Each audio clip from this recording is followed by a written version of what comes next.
দক্ষিণ Africa, Zimbabwe, Bangladesh অনূর্ধ্ব-19 দেশীয় সিরিজে ফাইনালে মুখোমুখি হয় বাংলাদেশের প্রতিপক্ষ দক্ষিণ আফ্রিকা।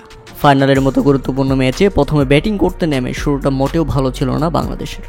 মাত্র 65 রানের মধ্যেই বাংলাদেশ হারিয়ে ফেলে উইকেট, ফিরে যান অধিনায়ক আজিজুল হাকিম তামিম। তারপরে তো মনে হচ্ছিল বাংলাদেশ 200 রান করতে পারবে কিনা এ নিয়ে সন্দেহ। তবে শেষ পর্যন্ত দক্ষিণ আফ্রিকাকে ফাইনালের মতো বড় মঞ্চে 270 রানের চ্যালেঞ্জিং লক্ষ্য দাঁড় করিয়ে দেয় বাংলাদেশ অনূর্ধ্ব-19 দল। চ্যালেঞ্জিং পুঁজি করার কারিগর মূলত দুইজন ব্যাটসম্যান, রিজান হাসান ও কালাম সিদ্দিকী।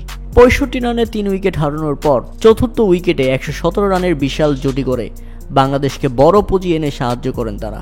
75 বলে 65 রান আসে কালাম সিদ্দিকের ব্যাট থেকে। অপরদিকে 96 বলে 95 রানের অনবদ্য এক ইনিংস খেলেন রিজান হাসান। যদিও অপ্রত্যাশিত এক রান আউটের কারণে মাত্র 5 রানের জন্য সেঞ্চুরি মিস হয়ে যায় তার। শেষ দিকে বাংলাদেশের রান বাড়িয়ে নিতে অবদান রাখেন মোহাম্মদ আবদুল্লাহ।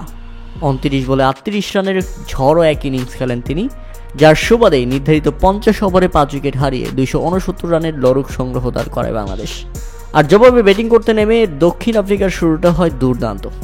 তবে এরপরেই বাংলাদেশি বোলাররা চেপে ধরে দক্ষিণ আফ্রিকাকে। তাতে 59 রানের প্রথম উইকেট হারায় দক্ষিণ আফ্রিকা। এরপর 66 রানের মধ্যেই তারা হারিয়ে ফেলে 2 উইকেট এবং 149 রানের মধ্যে 5 উইকেট হারিয়ে ফেলে দক্ষিণ আফ্রিকা।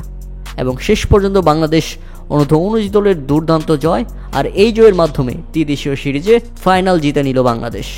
সত্যি বাংলাদেশ অনূর্ধ্ব-19 দলের জন্য রইল শুভকামনা।